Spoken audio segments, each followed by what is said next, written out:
अस्सलाम वालेकुम। SM news के साथ मैं हूं इश्तियाक अली। खबरों का सिलसिला बढ़ाते हुए खबर शामिल करते हैं मीरपुर खास से। सैटेलाइट टाउन ग्राउंड में youth sports committee Mirpur Khas के ज़ेरे इंतज़ाम 14 फरवरी से शुरू होने वाले 38वें आल Sindh Malak Suleman memorial football tournament अपने इख्तिताम को पहुंच गया।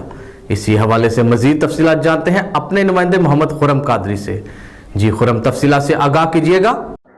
Mirpur Khas satellite town ground में youth sport committee Mirpur Khas के ज़ेरे इंतजाम होने वाले 38वें आल Sindh Malak Suleman memorial football tournament अपने इख्तिताम को पहुंच गया।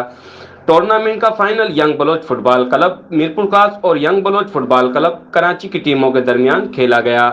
मैच दोनों हाफ में बगैर किसी गोल के बराबर रहा, जिसके बाद मैच का फैसला पेनल्टी किक्स पर हुआ, जिसमें young Baloch football club Karachi की टीम ने यंग बलोच फुटबॉल क्लब को 0 के मुकाबले में 2 गोल से शिकस्त देकर फाइनल अपने नाम कर लिया और मैदान मार लिया। मेहमान खसूसी मीर गुलाम शाह टालपुर ने जीतने और रनर अप टीमों के कप्तानों को ट्रॉफियां और खिलाड़ियों में इनामात तकसीम किए।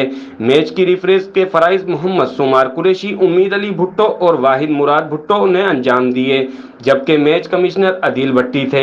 जबकि आने वाले मेहमान खास का इस्तकबाल सरपरस्त उस्ताद मोहम्मद हसन बलोच, टूर्नामेंट सदर engineer Naushad Badar, tournament secretary Malik Mohammad Iqbal, joint secretary Mir Imam Baloch, Niaz Baloch, Amjad Sagar Soomro, Mushir Baig, Raji Ansari, GM Chauhan, बाकर खान जई, सदीक बलोच, अकील राजपूत और दानिश राजपूत, वाहिद पहलवानी, आतिफ बलोच, अमजद कादमी व दीगर ने किया।